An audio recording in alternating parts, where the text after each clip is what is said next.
Everyone, welcome back to my channel. তো আজকে ভাবলাম যে ডিনারে একটু চিলি পনির বানাবো, কারণ শেয়ার করি যে কিভাবে চিলি পনির বানাই। আমি আমার স্টাইলে বানাই, আমি খুব একটা প্রো না রান্নার ব্যাপারেও, আমি আমার মতো করে বানাই। তো চলো তোমাদের সাথে সেই রেসিপিটা শেয়ার করি। পনিরটা একটু অল্প ভেজে নেবো, মানে অল্প, খুব একটা বেশি ভাজার দরকার নেই, তাহলে না স্টিফ হয়ে যায় পনিরটা। তো আমি ওই অল্প একটু ভেজে নেবো পনিরটা। এই পেঁয়াজটা যেটা আমি স্লাইস করে কেটে রেখেছিলাম সেটা দিয়ে দেবো। পনিরটা ভাজা হয়ে গেছে, এটা গ্রেভি বাড়ানোর জন্য পেঁয়াজটা দিই আর কি। আমার কাছে ক্যাপসিকাম নেই তাই দিইনি, তোমাদের কাছে যদি ক্যাপসিকাম থাকে তো তোমরা দিতে পারো।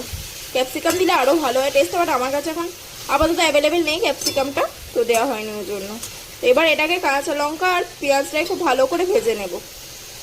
ভাজা হয়ে গেছে, এবার আমি আদা আর রসুনটা যেটা গ্রেট করে রেখেছিলাম সেটা দিয়ে দেবো। খুব অল্প দেবো, চিলি আইটেমে আমি একটু অল্পই দিই আদা রসুনটা। কিউব করে রাখা পেঁয়াজটা দিয়ে দেবো এর মধ্যে। টমেটো কেটে রেখেছি সেটা দিয়ে দেবো এর মধ্যে, আর চিনি পরিমাণ মতো দিয়ে দেবো আমি। এই যে পেস্টটা দিয়ে দেবো, এই পেস্টের মধ্যে আছে হচ্ছে চিলি সস, এই যে সয়া সস আর টমেটো সস, তিনটা একসাথে আমি পেস্ট গুলে নিয়েছি, ওটা এবার আমি দিয়ে দেবো।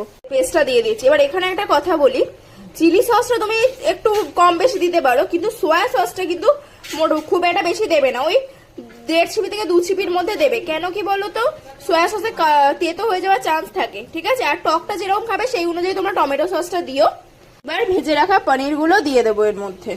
পনিরগুলো দিয়ে দিয়েছি, এবার একটু গ্যাসের ফ্লেমটা কমিয়ে 5-7 মিনিট মতো চাপা দিয়ে রাখবে, যাতে একটু গ্রেভির সাথে পনিরটা একসাথে মিক্স হয়ে যায়, তার জন্য আর কি চাপা দিয়ে দিয়েছি। বাট বেশিক্ষণ চাপা দেবে না, কারণ পনির তাহলে আবার স্টিফ হয়ে যেতে পারে।